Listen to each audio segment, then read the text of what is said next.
wind makes its own sound, so does the water.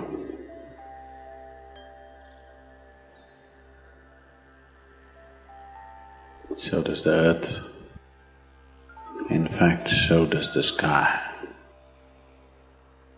All the celestial objects are making their own sounds. There are sounds of pain, sounds of pleasure, sounds of misery, sounds of joy. For everything there is a sound. With human life, it's very true. Sounds of life, and there are sounds of death, and there are even sounds of silence.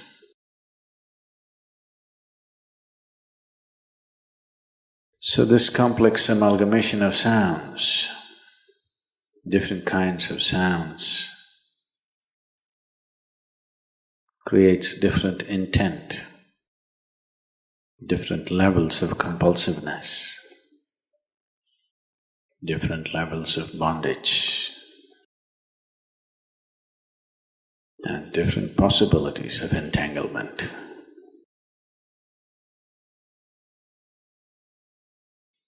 In all this,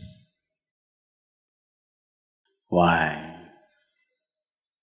one chooses to become silent. Silence is not a way of denying yourself life. It is not even about denying yourself articulation. Silence is about moving from compulsiveness to consciousness. All sounds represent different forms and different dimensions of compulsiveness. When one chooses to become conscious, not be entangled in the compulsive nature of the existence, he naturally chooses to become silent. Silence does not mean shutting your mouth silence, plugging your ears silence.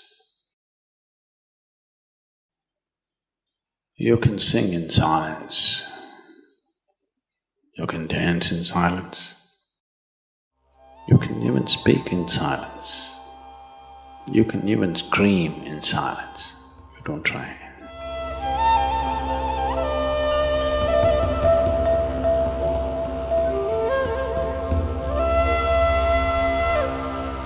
That does not mean when everybody is silent you scream. That is not screaming in silence.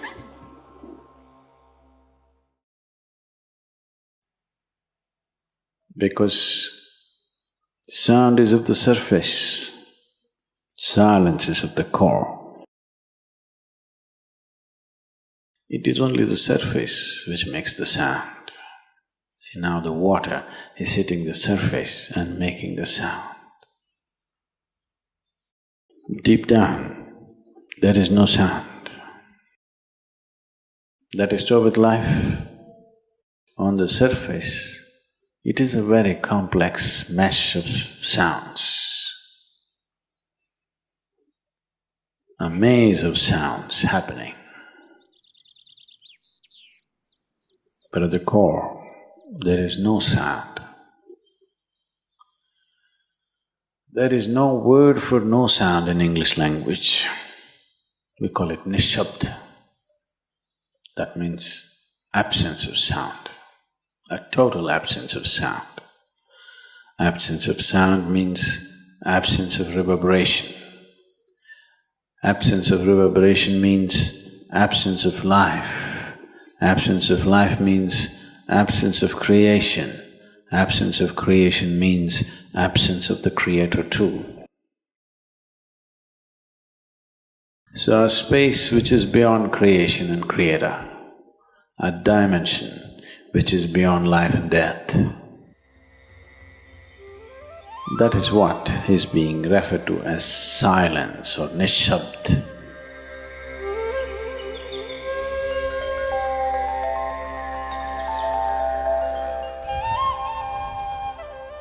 one cannot do this. One can become this. Commonly, there are two words employed to describe this. One is man, that means you're practicing silence, you're not silent. You shut your mouth and you're remaining in man. This is not nishabd. Man means you're practicing silence. If you're practicing something, obviously you're not that. Are you life or are you practicing life? I'm asking you. Are you life or are you practicing life? Practicing life? No, your life. Maybe not very well practiced, but your life. Similarly, there is a difference between practicing silence and becoming silence. Practicing silence starts as a certain restriction, but slowly, as one practices silence, one can possibly become silent. One can become silent in intense activity, but nobody can keep up intense activity forever. Moments of intense activity are only moments, nobody can sustain it. You'll expend yourself. Only if you can achieve it in inactivity, it is sustainable. If something is possible only in intense activity, it is never sustainable. In a very intense and ecstatic moment of singing, somebody may become or taste a moment of silence. But how long can you keep it up? Your throat will tear. And your neighbors may kill you. Possible. So this possibility of coming to silence or becoming silent also means to become still, to become utterly still. Stillness can be achieved in so many ways. If you watch a snake, he's still. If you watch a tiger which is on a hunt, absolutely still, charged but still. These are all different dimensions of stillness practiced for survival. If a snake moves too often, he'll get killed. If a tiger does not know how to be still, he'll never get his food. These are all acts of survival. A human being, for survival, he has to be active. Only when his vision falls upon something which is beyond survival, then he will think of stillness. Then he will understand as he observes himself, as he notices the complexity of one's compulsions. He understands the only way to solve it is to become still. To train this body, to train this mind, to become still,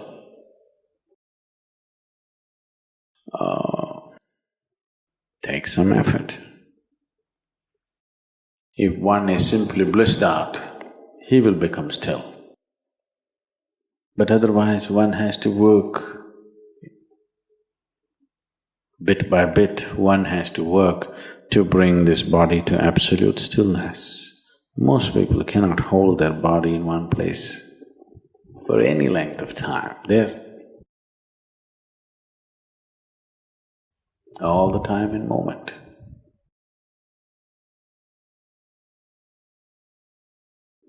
As it is said, a man is ill, only because he does not know how to be still. Because in stillness, you're in touch with a dimension way beyond creation. Once one is in touch with that, there is no such thing as illness.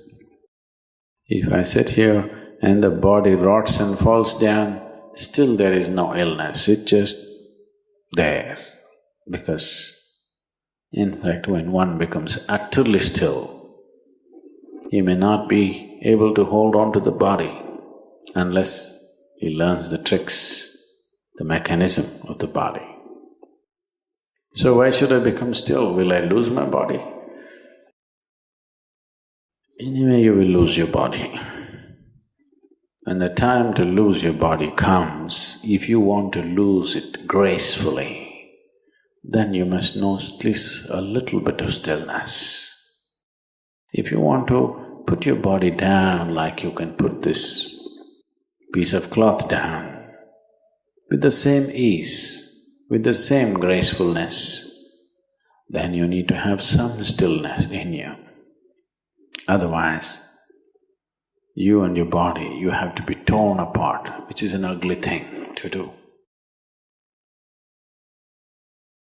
When you're being torn away from your body, it is an ugly and painful thing to do, unless you can keep it down.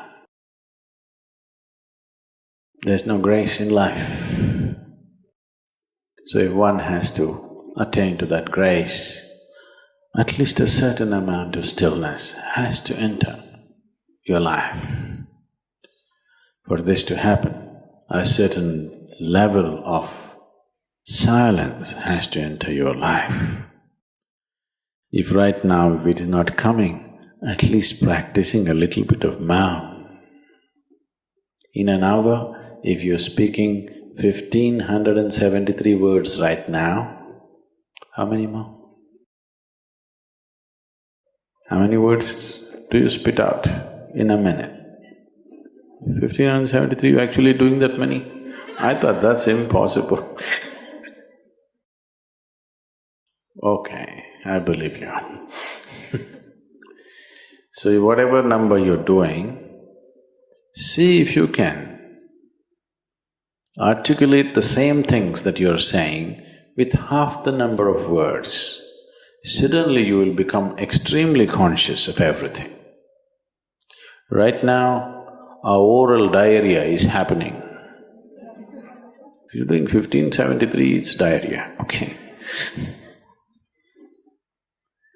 Now, if you have to hold back half the words and still say the same things, now you have to be very conscious, otherwise you cannot say it.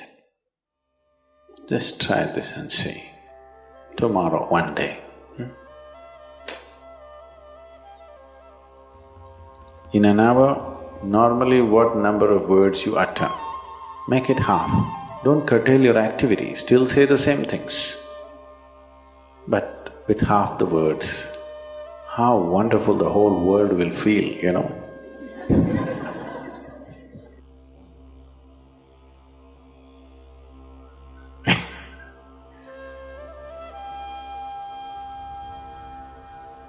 World will be a wonderful place, I'm telling you, tomorrow, if everybody does this. Many marriages will be saved.